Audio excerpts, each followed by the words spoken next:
Hello guys, this is Aparajita from evidyarthi.in। उम्मीद है आप सब बिल्कुल अच्छे हो and you all are healthy and मस्त मस्त। सो गाइस, हमने चैप्टर पहले ही शुरू कर दिया था which was chapter number 2 federalism, आपकी सिविक्स की बुक से। सो गाइस, फेडरलिज्म का एक छोटा सा इंट्रोडक्शन मैंने पहले ही दे दिया है, अगर आपने नहीं देखा आप जाके देख लीजिएगा, ठीक है। सो गाइस, आज का जो हमारा टॉपिक होने वाला है वो है व्हाट इज फेडरलिज्म। मैंने फेडरलिज्म का मतलब पहले ही समझा दिया था गाइस, बट एक बार फिर से समझा देते हैं यार अपने बच्चों के लिए कुछ भी। सो गाइस, फेडरलिज्म का मतलब बेसिकली होता है कि जब जो पावर होती है ना, कंट्री को गवर्न करने के लिए जो पावर होती है उसको अलग अलग गवर्नमेंटल टायर्स में या लेवल्स में पावर को बांट देना। मतलब एक ही यूनिट के पास पावर ना रहे, अलग अलग यूनिट के पास पावर रहे। फॉर एग्जांपल, इंडिया के अंदर पर्टिकुलरली 3 यूनिट में पावर बटी हुई है, central, state and local government, है ना। सो गाइस, इसी को फेडरलिज्म कहते हैं कि आप अपनी पावर को एक ही जगह, एक ही इंसान के पास नहीं रख रहे हैं, वो बाकी यूनिट्स में बांट दे रहे हैं, ठीक है, बाकी गवर्नमेंटल लेवल्स में बांट दे रहे हैं। So guys, federalism is a system of government in which power is divided between a central authority and various constituent units of the country. तो यहीं पे ये समझाया जा रहा है गाइस, फेडरलिज्म या फेडरल सिस्टम को क्या बोला जाता है कि सेंट्रल अथॉरिटी के पास रहेगी पावर और बाकी कॉन्स्टिट्यूशनल यूनिट्स के पास पावर रहेगी, ठीक है। अब गाइस, ये ब्लैंक स्लाइड कैसे आ गई, क्योंकि मुझे आपको जल्दी से कुछ समझाना है, ठीक है। अब गाइस, ये शायद आगे जाके हम समझे नाम समझे, इसलिए मैं आपको पहले ये 2 पर्टिकुलर सिस्टम समझा देना चाहती हूँ, ठीक है। एक तो है गाइस यूनिटरी सिस्टम, ठीक है, ये आ सकता है गाइस 2 मार्क्स के अंदर, ये बहुत ही ज्यादा इंपॉर्टेंट होता है। और एक होता है फेडरल सिस्टम, ठीक है गाइस। अब गाइस, यूनिटरी सिस्टम क्या होता है, मेरी खिचड़ी पूरी राइटिंग पे मतलब समझ आ रही है ना सबको, मेरी खिचड़ी वाली राइटिंग अभी थोड़ी खराब लग रही है, ठीक है, तो cope up with it guys. So unitary system का मतलब समझते हैं सबसे पहले गाइस। ये जो सिस्टम होता है, I am not fond of it, ये इतना मुझे बढ़िया नहीं लगता है। इसके अंदर ना सारी की सारी पावर सिर्फ एक ही टायर ऑफ गवर्नमेंट के पास रहती है, ठीक है। मतलब यहाँ पे सिर्फ एक गवर्नमेंट रहती है, सेंट्रल गवर्नमेंट, जिसको आप कह सकते हो नेशनल गवर्नमेंट। मतलब एक ही गवर्नमेंट काम करती है और इसको ये नेशनल गवर्नमेंट होती है, सिर्फ एक ही पूरी कंट्री को एक ही गवर्नमेंट संभाल रही होती है। या तो ये अपने सबऑर्डिनेट्स रखती है, यानी कि ये अपने से नीचे कुछ कुछ छोटे छोटे यूनिट्स रखती है जो इसके हिसाब से चलने लग जाते हैं, ठीक है। जैसे अगर इधर स्टेट गवर्नमेंट आई भी, ठीक है, या इन्होंने कोई लोकल गवर्नमेंट लेकर भी आए ना, तो ये दोनों ही इनके हिसाब से चलेंगे। So this is called a unitary government, यानी कि एक ऐसी गवर्नमेंट जहां पे सिर्फ एक ही गवर्नमेंट का टायर सारा का सारा कंट्री को संभाल रहा होता है। अब आप एग्जाम्पल पूछोगे, फॉर एग्जाम्पल यहाँ पे लिख देते हैं भाई श्रीलंका। श्रीलंका के यहाँ पे सिर्फ एक ही पर्टिकुलर नेशनल गवर्नमेंट है और वो पूरी की पूरी कंट्री को संभालता है, ठीक है। वहाँ के तमिल लीडर्स ने इवन ये बोला भी था, तमिल लीडर्स जो थे वहाँ के रिप्रेजेंटेटिव्स, उन्होंने बोला भी था that we also want a federal system, लेकिन उन्होंने बोला कि नहीं, यूनिटरी फॉर्म ऑफ गवर्नमेंट ही चलेगा, मतलब एक ही गवर्नमेंट का टायर रहेगा और वो पूरी कंट्री को संभालेगा। सो गाइस, इसको कहते हैं यूनिटरी सिस्टम, ठीक है। अब फेडरल सिस्टम किसको कहते हैं गाइस? फेडरल सिस्टम ये होता है जहां पे सेंट्रल गवर्नमेंट भी होती है और भी टायर होते हैं, सेंट्रल भी होती है, स्टेट गवर्नमेंट भी होती है और इवन थर्ड टायर भी हो सकता है, लोकल गवर्नमेंट। फेडरल सिस्टम में क्या, एक से ज्यादा टायर भी हो सकते हैं और 2 से ज्यादा टायर भी हो सकते हैं। और इसमें एक चीज बढ़िया लगती है मुझे कि गाइस, सेंट्रल गवर्नमेंट अपनी कोई भी इससे पावर नहीं ले सकता है स्टेट गवर्नमेंट से, ना ही इसके ऊपर डोमिनेंस दिखा सकता है, ना ही स्टेट गवर्नमेंट लोकल गवर्नमेंट पर डोमिनेंस दिखा सकती है। तीनों को पावर मिलती है, तीनों अपनी पावर को एक्सरसाइज करते हैं, तीनों एक संविधान के तरीके से चलते हैं, कॉन्स्टिट्यूशन के तरीके से चलते हैं और तीनों एक दूसरे के साथ कोप अप करके चलते हैं। लेकिन इसमें एक चीज होती है गाइस कि सेंट्रल गवर्नमेंट पूरे भारत को संभालेगी और स्टेट गवर्नमेंट सिर्फ एक राज्य को संभालेगी ना, तो गाइस सेंट्रल गवर्नमेंट के पास थोड़ी सी पावर ज्यादा होती है, ठीक है। तो इसको कहते हैं federal system, federal form of government. So guys यहाँ पे अगर आप एग्जाम्पल मांगोगे, सो गाइज फॉर एग्जाम्पल ये जो फेडरल काइंड ऑफ सिस्टम अपना रखा है वो इंडिया ने भी अपना रखा है, बेल्जियम ने भी अपना रखा है, और भी बहुत सारी कंट्रीज ने अपना रखा है। ठीक है, सो गाइज यूनिटरी में क्या होता है, एक ही पर्टिकुलर गवर्नमेंट होती है, इसी के पास सारी पावर होती है, और फिर ये नीचे अपने कुछ जैसे होता है ना, एक राजा के पास सारी पावर है, और उसके बाद मंत्री, फिर सिपाही, फिर ये मंत्री, राजा के हिसाब से चलेगा, ये वो वाली गवर्नमेंट है। लेकिन यहाँ पे राजा भी सेम है, मंत्री भी सेम है, और उसके सिपाही भी सेम है। ठीक है, मतलब इक्वालिटी की थोड़ी बहुत झलक यहाँ पे दिखती है। ठीक है, लेकिन सेंट्रल गवर्नमेंट को थोड़ी सी पावर्स में ज्यादा दी जाती है। क्यों? क्योंकि वो पूरे के पूरे कंट्री को संभाल रहे होता है ना, इंटायर कंट्री। और स्टेट गवर्नमेंट के पास भी पावर होती है, वो अपने हिसाब से पावर उसके पास होती है, लेकिन वो तो सिर्फ एक राज्य को संभालता है ना अपने। ठीक है, so guys a federation has two level of government. Both of these levels of government enjoy their power independent of the other.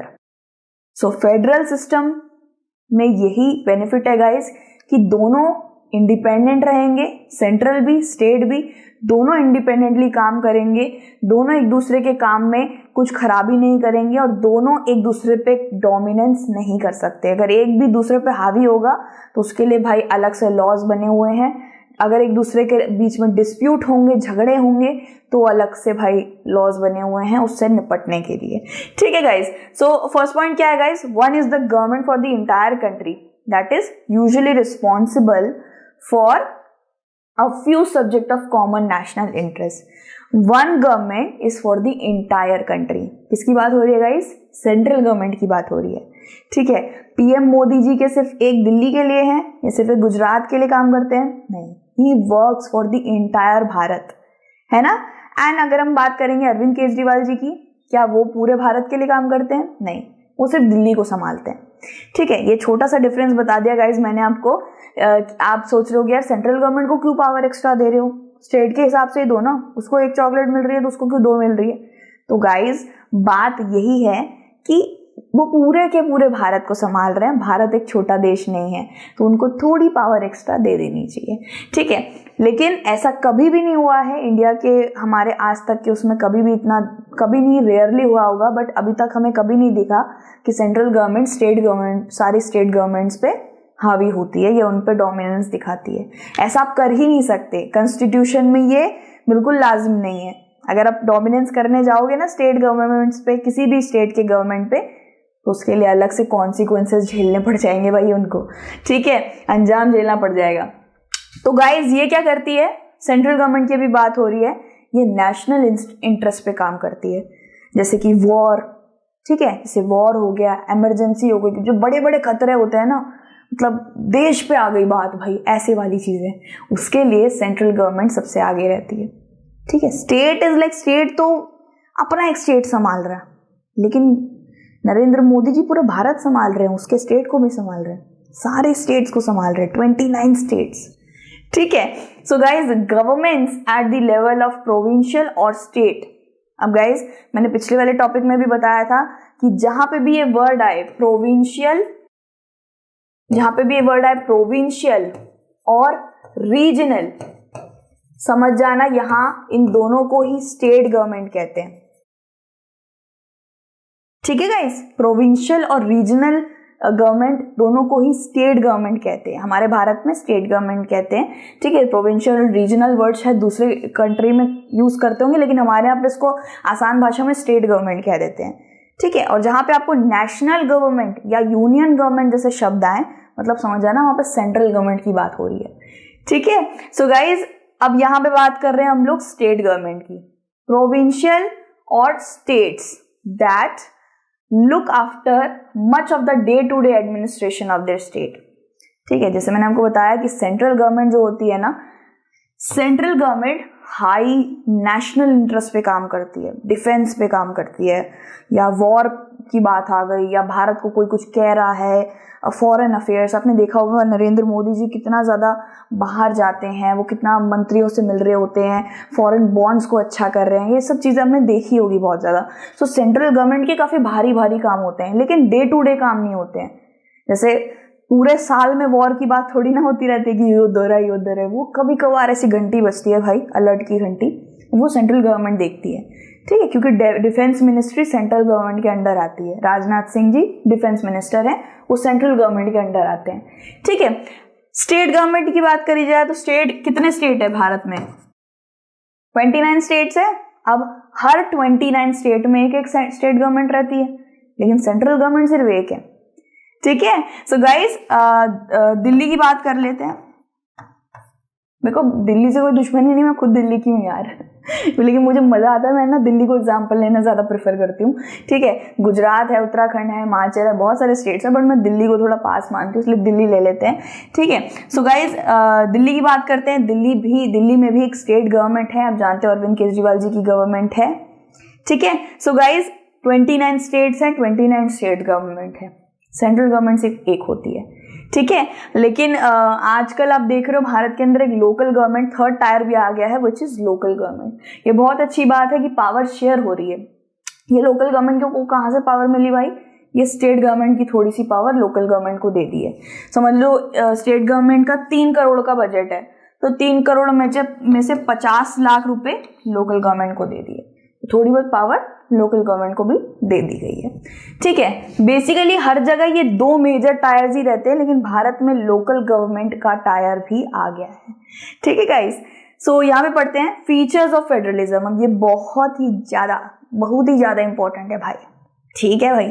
चाय वाय के मग्गे ले लो और बढ़िया से चिप्स विप्स खाते खाते देखते रहो, ठीक है। लेकिन इंपॉर्टेंट बहुत है गाइस, इससे प्रोबेबिलिटी है क्वेश्चन आ जाता है। फीचर्स ऑफ फेडरलिज्म, ठीक है। फर्स्ट वाला पॉइंट करते हैं गाइस, देयर आर 2 और मोर लेवल और टायर्स ऑफ गवर्नमेंट। ये तो हम बार बार पढ़े ही जा रहे हैं गाइस, 2 और मोर लेवल्स होते हैं, स्टेट, सेंट्रल, लोकल, ठीक है।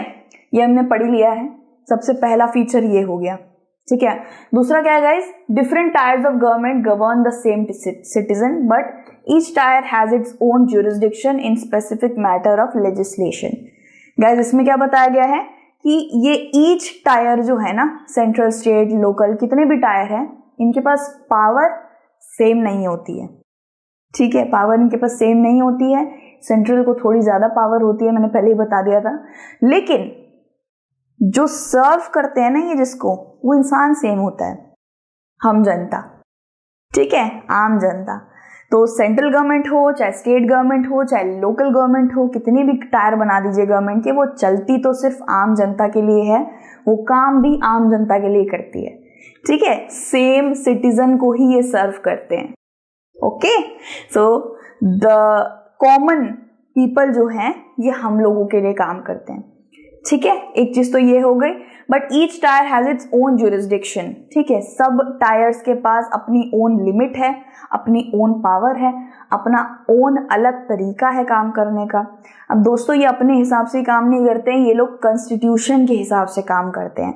कॉन्स्टिट्यूशन यानी कि हमारे संविधान में जिस तरीके से स्टेट गवर्नमेंट को चलने बोला है वो उसी तरीके से चलेगा, सेंट्रल गवर्नमेंट को जिस तरीके से चलने बोला है वो उसी तरीके से चलेगा, ठीक है। सो जो भी जैसे दिल्ली में टैक्स की प्रॉब्लम है, या दिल्ली में टैक्स बढ़ाया जा रहा है, दिल्ली में पेट्रोल पर टैक्स बढ़ाया जा रहा है, वो जो भी चीजें हैं वो अपना अपना रखते हैं, ठीक है।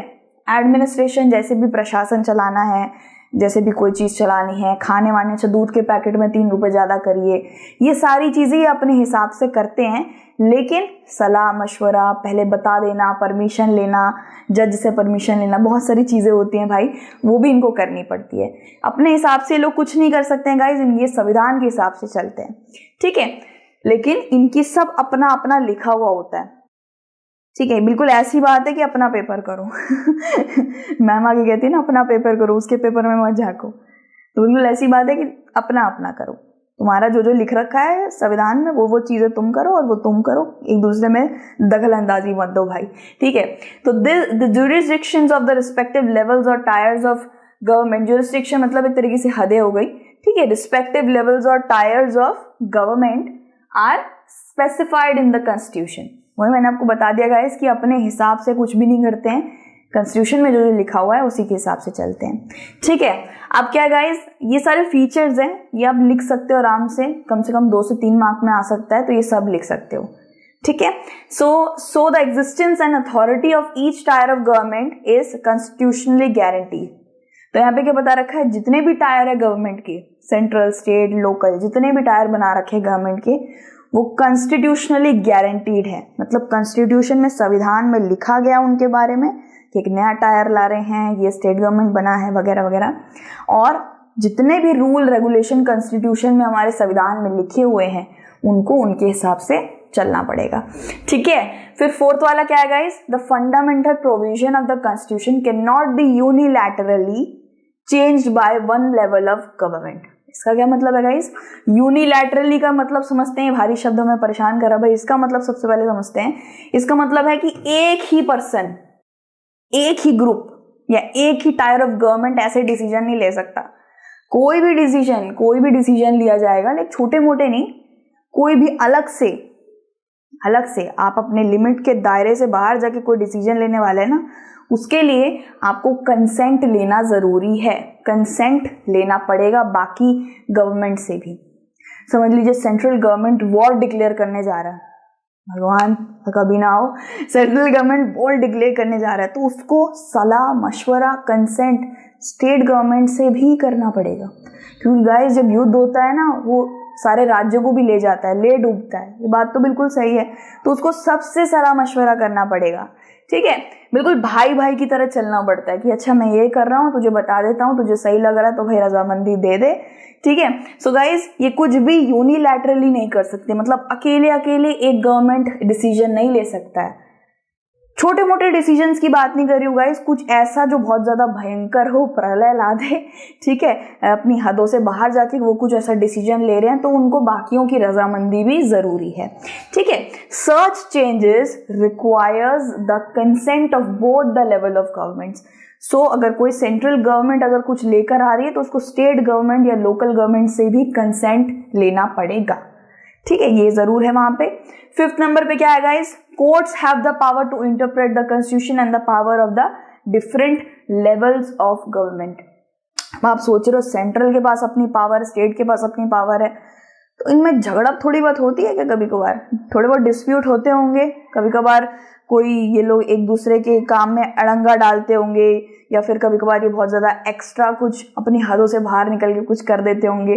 तो इनको रोकने वाला कौन है? एम्पायर कौन है यहाँ का, इस गेम का? सो एम्पायर है भाई हमारा कोर्ट्स। ठीक है, यानी कि क्या, जुडिशरी है ना, कोर्ट का सिस्टम जुडिशरी था, याद है हमने पढ़ा था फर्स्ट चैप्टर के अंदर। सो गाइस कोर्ट सब कुछ तय कर देती है, हाई कोर्ट जो होती है, हाई कोर्ट, सुप्रीम कोर्ट, ये सब तय कर देती है। बीच में कोई भी दिक्कत होती है इन दोनों के, सेंट्रल स्टेट के, कुछ भी होता है वो देख लेती है दिक्कत। ठीक है, so guys the highest court act as an umpire if dispute arise between different levels of government in the exercise of their respective powers.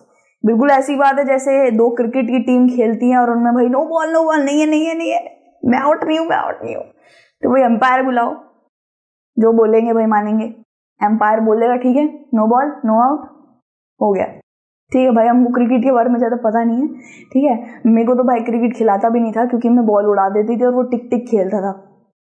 छत के अंदर टिक टिक खेलते हो ना तुम लोग लड़के, तो मैं तो उड़ा देती थी और फिर नाली में जाती थी बॉल, मुझे लानी पड़ती थी। ठीक है, तो यार एक एम्पायर जरूर है यहाँ पे, वही सब कुछ देखता है। ठीक है, कोर्ट का सिस्टम है सेंट्रल स्टेट में, कुछ भी प्रॉब्लम है भाई कोर्ट में जाना पड़ेगा। तो 6वें नंबर पे भाई क्या है feature, source of revenue for each level of government are clearly specified to ensure its financial autonomy. अब स्टेट गवर्नमेंट है, जैसे राज्य सरकार है हमारी, दिल्ली की ले लीजिए, उत्तराखंड की, कहीं की भी ले लीजिए, इनके पास इनका पैसा खुद का आता है।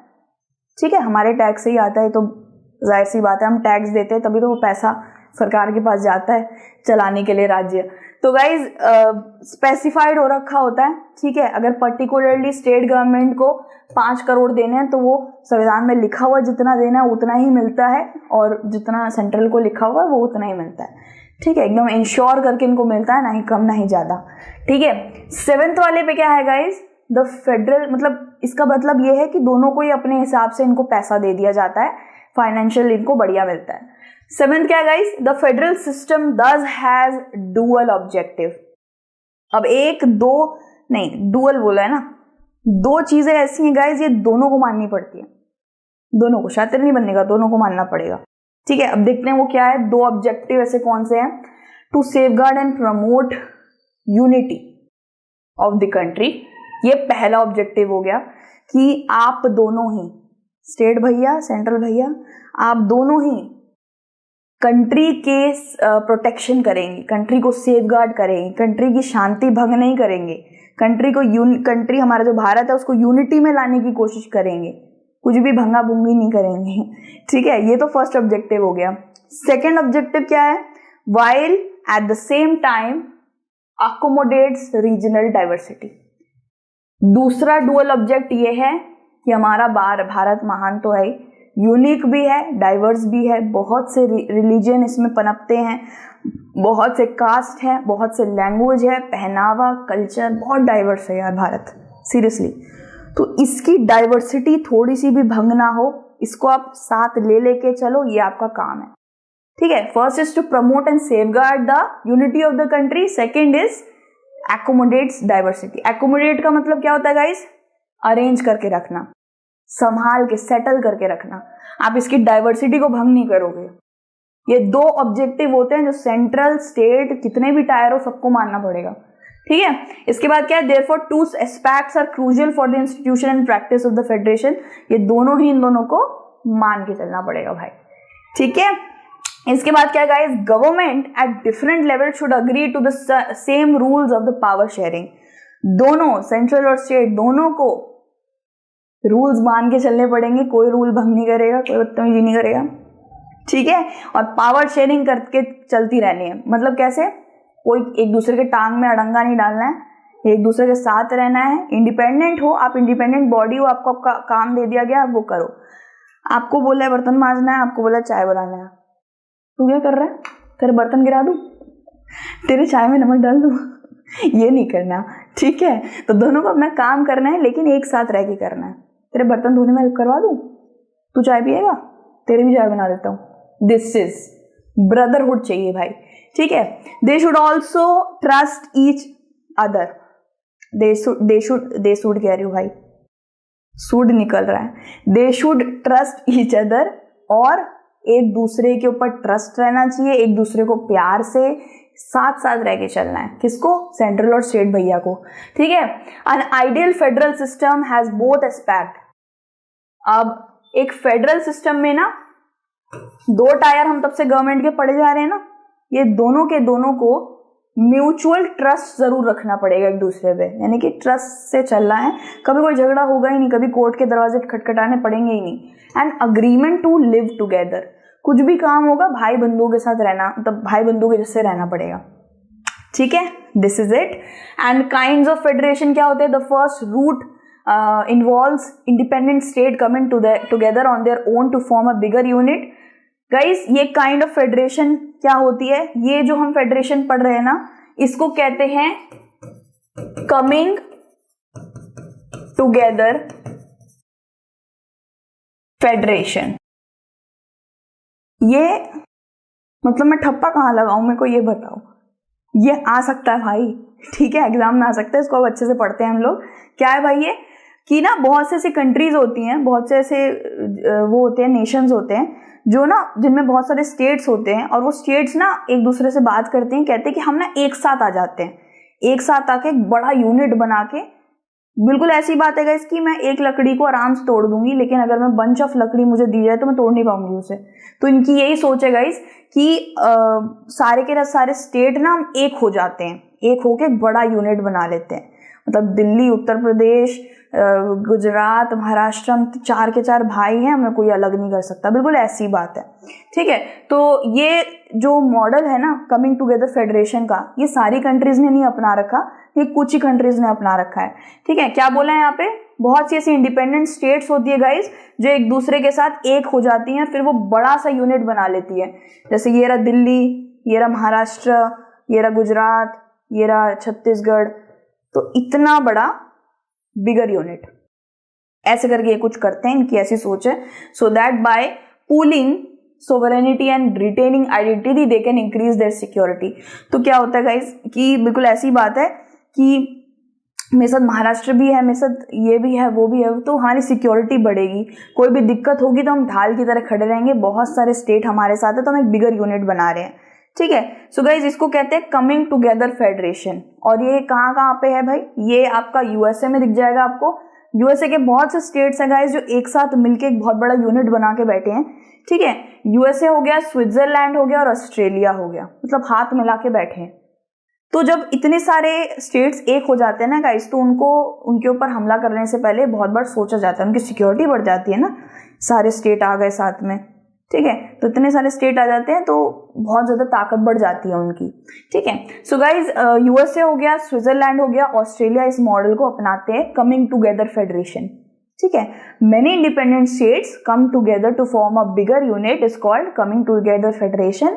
For example USA, Switzerland and Australia, ठीक है। डन है भाई। अब ये जो सेकेंड कैटेगरी जो आती है, फर्स्ट कैटेगरी हमने पढ़ ली है, first category is coming together federation. In the first category of federation all the constituent state usually have यहाँ पे भाई अच्छा स्टेट भी दिखा रही थी मैं, यूएसए, स्विट्जरलैंड एंड ऑस्ट्रेलिया। भाई एग्जाम्पल को आपको याद रखना है कि ये कहाँ पे चलता है, ठीक है।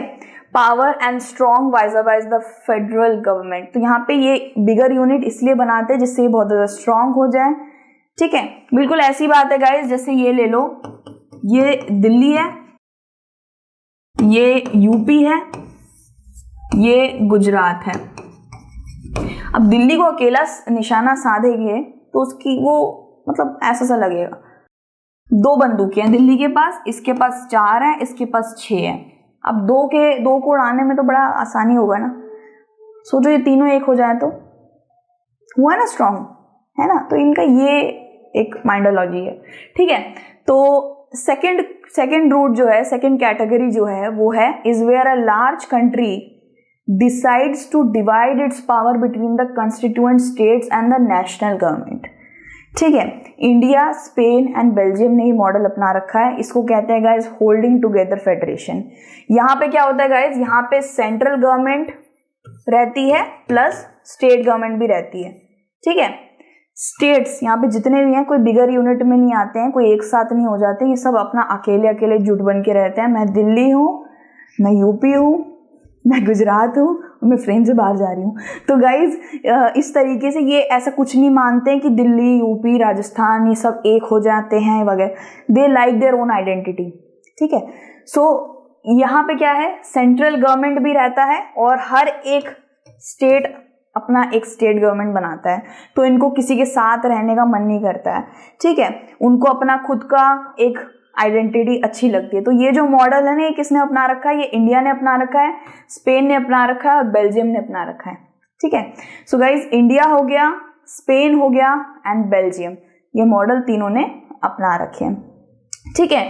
इसको क्या कहते हैं गाइज, इसको कहते हैं होल्डिंग टुगेदर फेडरेशन, ठीक है। होल्डिंग टुगेदर फेडरेशन इसको नाम दे रखा है कि कोई साथ में आके बिगर यूनिट नहीं बना रहे हैं, हम अपना अलग अलग स्टेट में ठीक है, ठीक है। So in this second category the central government tends to be more powerful. अब इस सेकंड कैटेगरी में क्या होता है गाइस, जो सेंट्रल गवर्नमेंट है ना वो थोड़ी ज्यादा पावरफुल होती है, जैसे मैंने आपको बताया था, क्योंकि वो इंटायर कंट्री को संभाल रही होती है।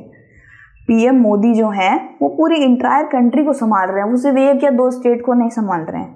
He is holding 29 states in his hand, ठीक है। तो इनके पास ऑब्वियस ही बात है, सेंट्रल गवर्नमेंट के पास थोड़ी तो पावर ज्यादा होती ही है ना, ठीक है।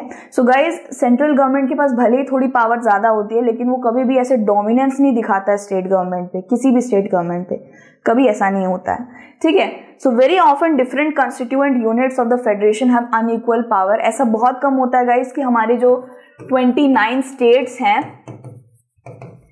उनको कोई दिक्कत होती है, उनकी गवर्नमेंट को कोई दिक्कत होती है, ऐसा कभी नहीं हुआ है, हाँ, ठीक है। शायद कभी कभार ऐसा हो जाता है गाइस कि वो स्टेट गवर्नमेंट सेंट्रल गवर्नमेंट से कभी कभार परमिशन मांगती है, वो डिनाई कर देता है, क्योंकि वो देखो उसके पास इतनी पावर है, वो डिनाई करता है तो कर देता है। लेकिन जहाँ डिनाई नहीं करना वहाँ वो स्टेट गवर्नमेंट अपना बढ़िया झूम रही होती है, लेकिन सेंट्रल गवर्नमेंट जहाँ उसे सही लगता है वो कर देता है डिनाई, ठीक है। अब इसमें कोई झगड़ा वगड़ा की बात नहीं होती है, ऐसा बिल्कुल भी नहीं है कि स्टेट गवर्नमेंट बहुत ज़्यादा वीक है और सेंट्रल गवर्नमेंट बहुत ऊपर है, ऐसा कुछ भी नहीं है। इवन आपने सुना होगा कि बहुत सी ऐसी स्टेट्स होती है जिनको ऑटोनॉमी दे रखी होती है, स्पेशल पावर। जैसे जम्मू एंड कश्मीर को देख लीजिए, स्टेट था ना वो, देखिए उसको स्पेशल पावर दे रखी थी, सेंट्रल गवर्नमेंट को दी थी नहीं ना। महाराष्ट्र को स्टेट अलग से स्पेशल पावर दे रखी थी, नागालैंड को, असम को अलग से स्टेट पावर दे रखी थी, स्पेशल स्टेटस, ठीक है। तो ऐसे भी बहुत से स्टेट होते हैं गाइज जहां पे स्पेशल स्टेटस दे रखा होता है। लेकिन आपको एक चीज याद रखना है गाइज कि सेंट्रल गवर्नमेंट के पास पावर थोड़ी ज्यादा होती है according to the state government. क्यों? क्योंकि वो पूरे भारत को संभाल रही है, लेकिन एक स्टेट गवर्नमेंट वो सिर्फ अपने एक राज्य को संभाल रही होती है।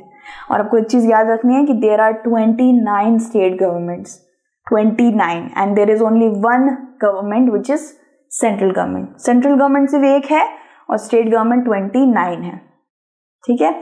सो ये पूरा हमने टॉपिक खत्म कर लिया भाई, ठीक है। थोड़ा सा लेंदी टॉपिक था लेकिन पूरे डिटेल तरीके से पढ़ाया है, आई होप आपको समझ आया होगा, ठीक है। So what makes India a federal country, ये हम हाँ बिल्कुल सही समझे हो भाई। दूसरी वीडियो में हम इसको देखते हैं भाई, ठीक है, बाद में देखते हैं इसको, ठीक है। और भैया आप भी कुछ खा पी लो, चाय वाय पी लो, मैं भी चाय भुज्जी लेके जा रही हूँ, ठीक है। मेरे को भी भूख लगती है, अपन भी इंसान है, और आपसे दूसरी वीडियो में मिलता है, ठीक है। So God bless you everyone and दूसरी वीडियो में मिलते हैं माय क्यूट बच्चास। टेक केयर एंड जय हिंद, बाय बाय।